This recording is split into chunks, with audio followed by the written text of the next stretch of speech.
Madame, Monsieur, bonsoir. Merci à vous de vous informer sur Gabon 24. L'actualité est ponctuée ce soir au Gabon par la Journée nationale contre le tabagisme et l'alcoolisme.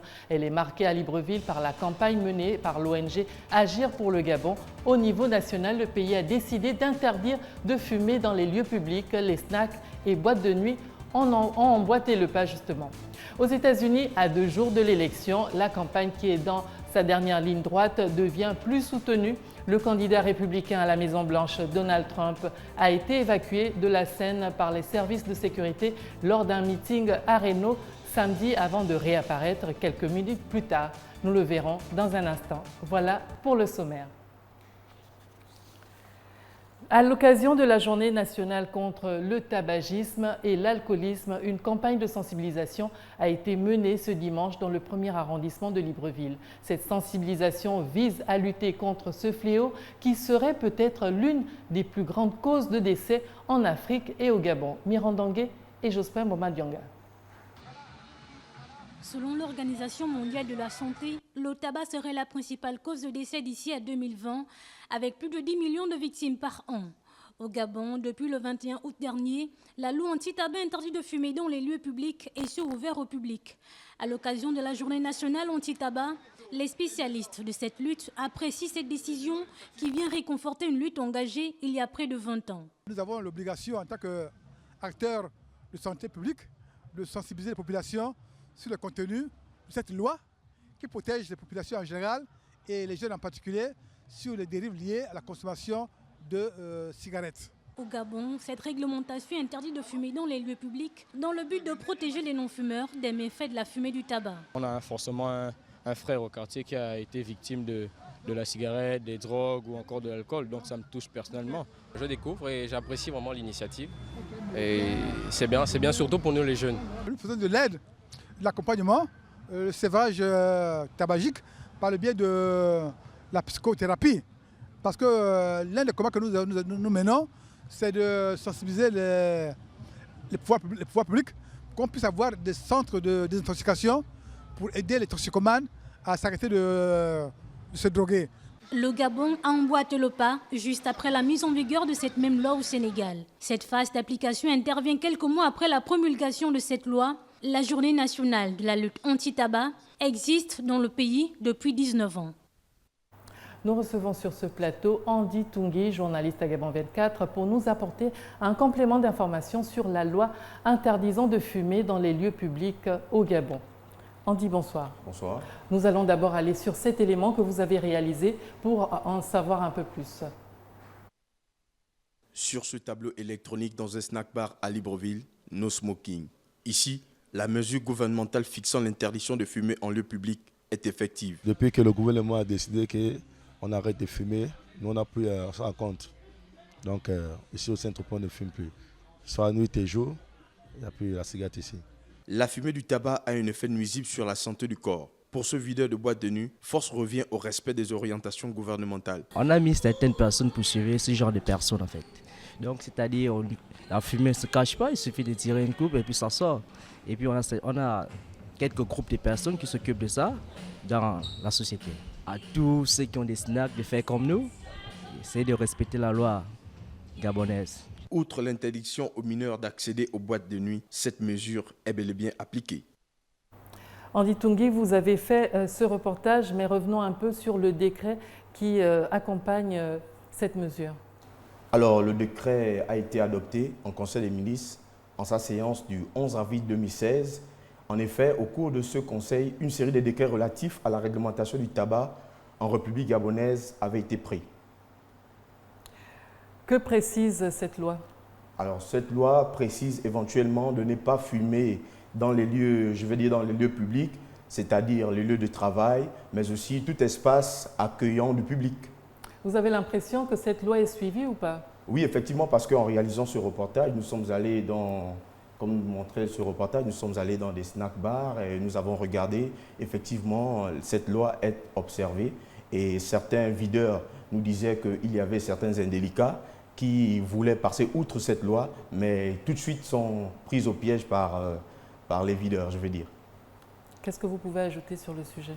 Bon, ce qu'il faut ajouter, c'est que nous n'avons pas eu l'occasion dans ce reportage, effectivement, de donner plus d'informations. Mais pour le nécessaire que nous avons pu avoir, effectivement, nous avons constaté que la loi en République gabonaise qui interdit effectivement de ne pas fumer dans le lieu public est observée. Tout autre chose dans ce journal et au Gabon, l'assainissement des plages participe à l'embellissement de cet endroit très fréquenté par les Librevillois. Nos reporters se sont rendus sur les lieux afin de constater comment ce travail se ferait dans la journée. Nous sommes à la plage du lycée national Léon Bar dans le premier arrondissement de Libreville, la capitale gabonaise. Ici, le nettoyage des plages se fait chaque jour par une équipe de jeunes gens. Averda a diversifié le nettoyage dans la ville. Et nous, on est au beach. Bon, il y a ce qu'on appelle le beach. Il y a aussi les booms. Il y a aussi le nettoyage des caniveaux et ceux qui sont au balai que vous voyez dans les rues de Libreville. On est là 7 jours sur 7, il y a des équipes de rotation et puis c'est non-stop en fait. Leur matériel de travail est constitué de gants, d'un râteau, d'un pistolet et d'un bac à ordures. Après le ramassage des ordures, un véhicule est chargé de la collecte des déchets qui seront par la suite acheminés à la décharge publique de Midoubé, dans le 5e arrondissement de Libreville. Un nettoyage qui participe à l'embellissement des plages de plus en plus fréquentées. On ramasse les ordures ici à la plage, on s'occupe du nettoyage de la plage. Je pense que c'est une bonne chose, il faut toujours continuer un peu dans ce sens-là. C'est pour aussi embellir l'aspect et puis de l'environnement de notre capitale. Auparavant, à présent, il y a une grande différence. Ça devient de plus en plus aménagé. Les plages librevilloises constituent des lieux d'attraction où des activités sportives et ludiques, football, jogging et même de la danse sont pratiquées. Le commerce n'est pas en reste, même si l'emballage des produits consommés abandonnés ça et là par des plaisanciers contribue à salir les plages qui manquent aussi de bacs à ordures. Par ailleurs, le Cap Exterias, situé au nord de la capitale gabonaise, plus qu'une plage, est un lieu de détente pour sortir des habitants de Libreville du train-train du quotidien. Loin du bruit de la ville, les Librevillois et les Librevilloises trouvent leur repos dans cet environnement naturel, comme nous le rapporte Ludmila Toutou. Partir au repos sur les rivages de la détente, dans une ambiance 100% naturelle. Respirer l'air frais loin des klaxons, des bouchons et du train-train quotidien de la capitale gabonaise. Une petite escapade dans la commune d'Akanda, au Cap Exterias, au nord de Libreville, offre une vue magnifique sur les sites enchanteurs des plages sauvages. Un peu plus loin, à 1h40 de navigation des côtes gabonaises, les îlots Mbagné, Konga et Cocotier sont un régal pour les yeux, un moment pour véritablement déstresser. Pour s'y rendre, un peu de patience, des randonneurs ravis, témoins de cette visite dans ces parties du Gabon, peu connues du grand public. La visite que j'ai aimée, il y a l'île de Cocotier qui était magnifique. Bon, on a fait un tour à l'île Mbagné, on n'a pas mis du temps et la troisième île qui était aussi magnifique. Donc je dirais dans l'ensemble, le Gabon est un très très beau pays et qui recouvre pas mal d'endroits à découvrir. Si seulement on pouvait organiser beaucoup de sorties comme celle qu'on a fait et essayer de sensibiliser la population gabonaise, qu'elle sache que leur pays recouvre pas mal d'endroits où on peut visiter bien. Le Cap Exterias et ses environs sont très prisés par les touristes pour leur potentiel et richesses naturelles insoupçonnées. Au-delà des îlots Mbagné, Konga et Cocotier, forme un petit paradis abandonné, d'autant que cette zone est l'objet d'un contentieux avec la Guinée équatoriale. L'actualité en Afrique débute au Burkina Faso où l'on parle de sécurité et gestion des frontières dans le Sahel.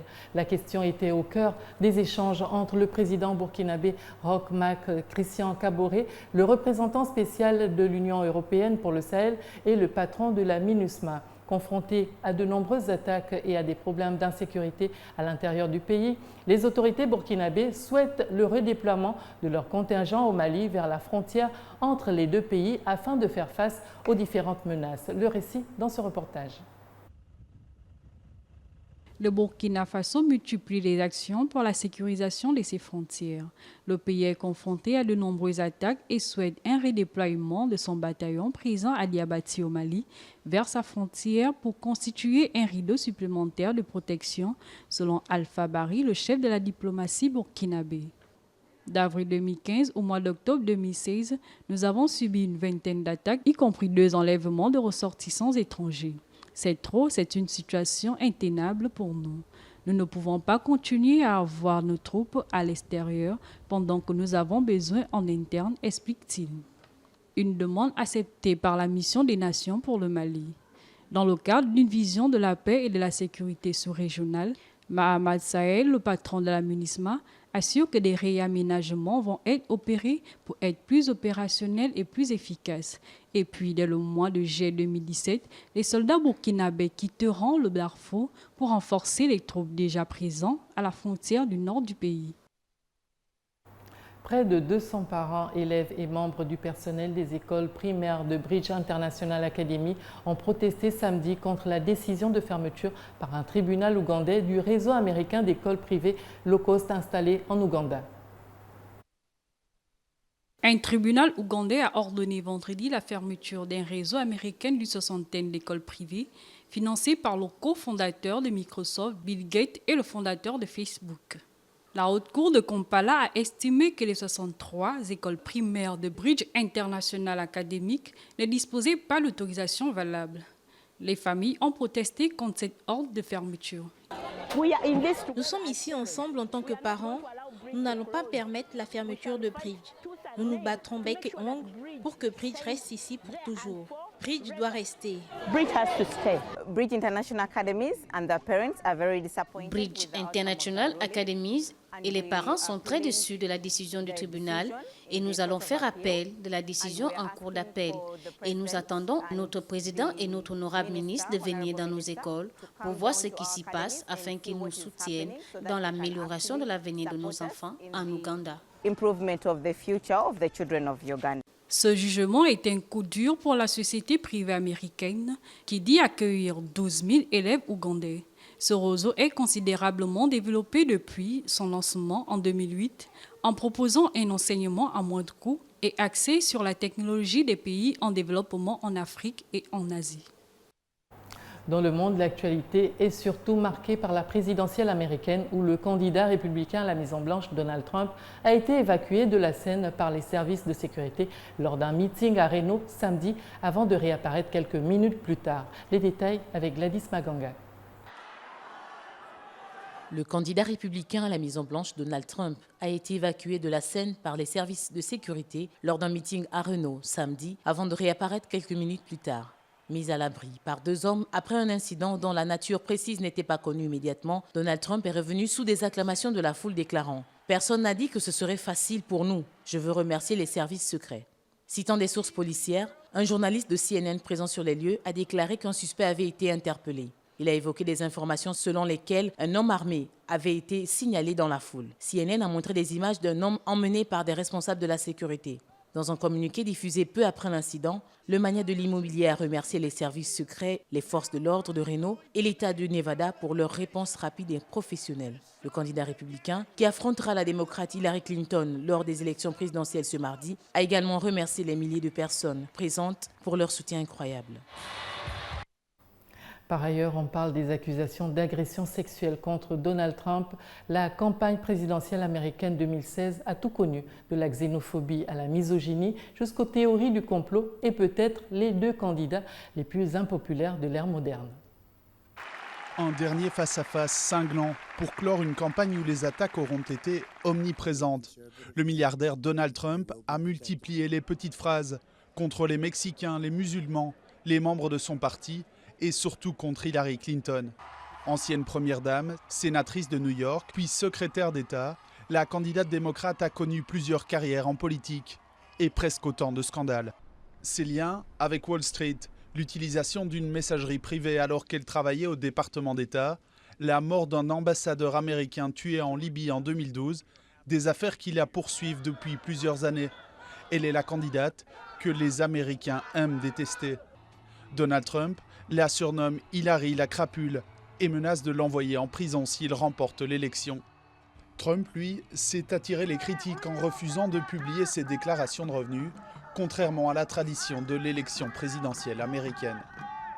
Son espace préféré pour répondre à ses adversaires, Twitter, Twitter et encore Twitter.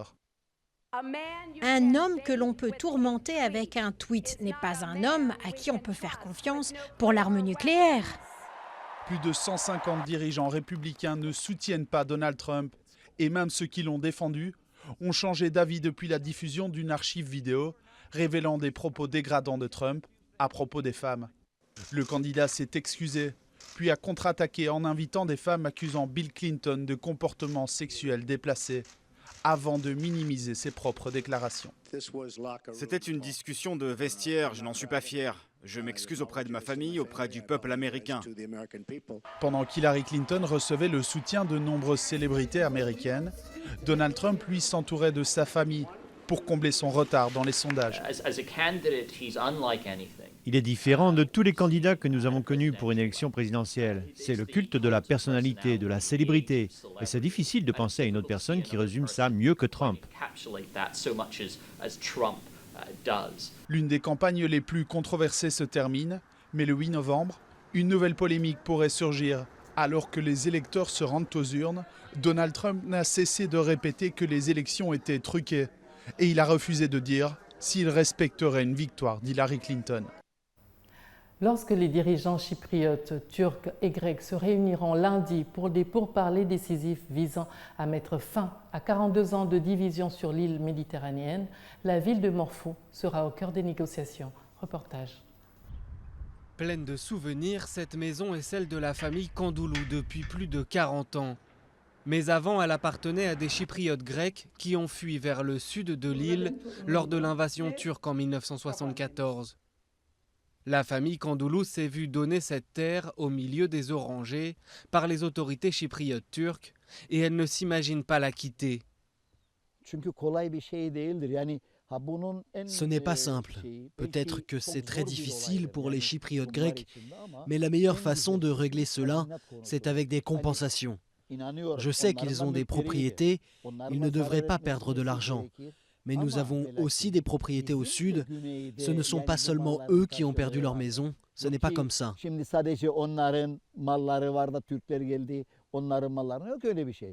Habité par des Chypriotes turcs depuis 1975, Morphou est aujourd'hui au cœur des négociations en Suisse sur la réunification. Beaucoup de Chypriotes grecs veulent récupérer leurs propriétés dans la ville, mais les ONG représentant les Chypriotes turcs ne veulent pas de solution qui les obligerait à quitter leur maison. Tout notre combat, c'est que Morphou ne soit pas rendu lors des négociations. Après leur départ, les Chypriotes grecs ont continué à gérer un conseil municipal en exil dans la capitale Nicosie. Et Ourania Pelleti, elle-même originaire de Morphou, assure qu'on lui a promis que la ville ferait partie de la solution. Le président a assuré le conseil et le maire qu'il ne peut pas y avoir de solution sans Morphou. J'espère que cette déclaration est toujours valide. J'espère que Morphou sera rendu. J'espère que d'autres régions seront aussi rendues pour que beaucoup de gens puissent rentrer.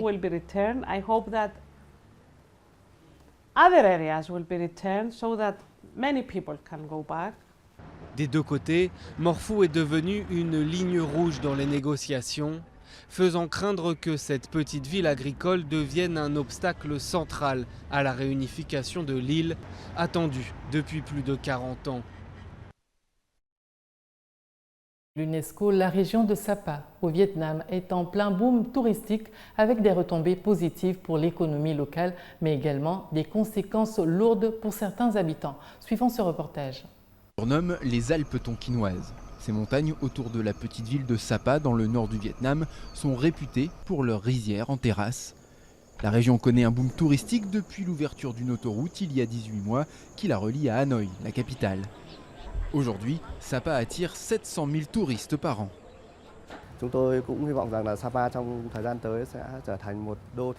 On espère vraiment que les touristes vont apprécier la beauté de Sapa, où l'environnement et les traditions ont été préservés.